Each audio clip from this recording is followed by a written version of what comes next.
हम सभी अभी संगम त्रिवेणी प्रयागराज में हैं और यहाँ पर चल रहा पिछले लगभग 1 महीने से, वैसे अभियान तो बहुत पुराना है, लेकिन कुंभ महापर्व के बाद लगातार प्रत्येक रविवार को हमारे बड़े भाई विजय द्विवेदी जी की अगुवाई में प्रयागराज के तमाम गंगा सपूत संगम त्रिवेणी तट पर एकत्र होकर सांकेतिक रूप से, क्योंकि ये बड़ा काम है, जरूरी नहीं है कि हम कुछ लोग ही इस कार्य को कर सकें, लेकिन बस इतना निश्चित है सांकेतिक रूप से पूरे देश दुनिया और हर पर्यावरण के क्षेत्र में काम करने वाले लोगों के साथ देश के संत और समाज के लिए भी एक प्रेरणा का कार्य यहाँ हो रहा है।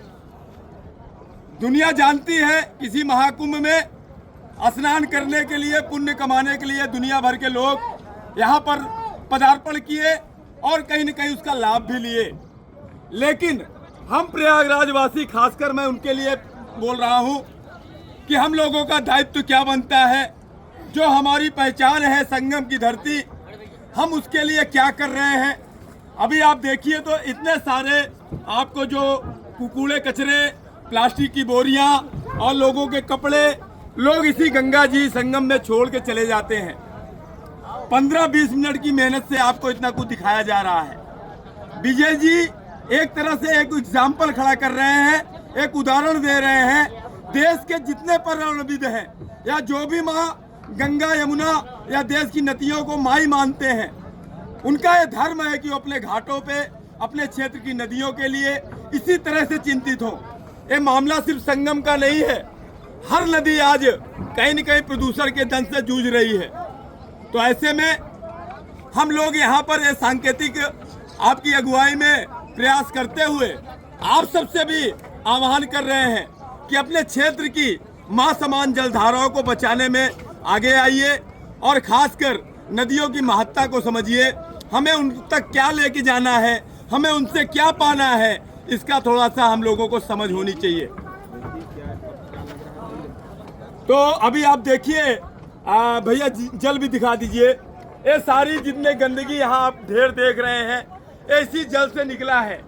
यहाँ रोज झाड़ू लगती है, रोज सफाई कर्मचारी होते हैं, लेकिन इतनी तन्मयता से शायद उनके अंदर भाव नहीं आता होगा कि वो जलधारा में जाकर उसके अंदर से बोरियां खींच के ले आए। तो बस इतना ही कहना है कि यह एक सांकेतिक प्रयास है, इसे महाअभियान बनाइए। और महाअभियान तभी बनेगा जब इस अभियान के साथ पूरे देश में विजय जी जैसे, राम बाबू जी जैसे, प्रदीप जी जैसे, प्रमोद जी जैसे या हम सभी साथियों के जैसे जो भी इस धरती की, इस देश की नदियों की और कहीं न कहीं पर्यावरण की के पालक हैं, वह सब इसके लिए आगे आए। अभी कहीं न कहीं हैदराबाद में 400 एकड़ का जंगल काटा जा रहा है। आप सोचिए कि हम लोग कोरोना की त्रासदी से निकले हैं और कोरोना का वह दिन बहुत अच्छा था जिसने नदियों को सदानीरा बना दिया था, निर्मल बना दिया था। हमारे पूरे पहाड़ों पर और जंगलों पर कहीं न कहीं खुशियां दिख रही थी। हमारा मौसम चक्र बदल गया था, वातावरण एकदम शुद्ध था। तो भैया अगर ऐसा है तो हम सभी को लॉकडाउन ही पसंद होना चाहिए।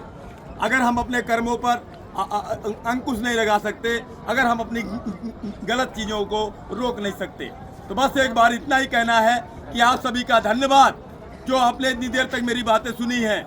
मैं इतना ही कह रहा हूं अंत में कि आप यहाँ मत आइए संगम क्षेत्र, आप अपने क्षेत्र की जलधारा के लिए सोचिए, 4 लोगों का समूह बनाइए और हो सके तो रविवार ही क्रम चलाइए, लेकिन चलाइए जैसा यहाँ पर आप सबके द्वारा किया जा रहा है। मैं आज यहाँ हूँ, मुझे अंदर से बहुत ही खुशी है कि मैंने भी कुछ किया है। सभी को हर हर गंगे, जय जय गंगे। गंगा की जंग में हम सब संग में, गंगा की जंग में हम सब संग में।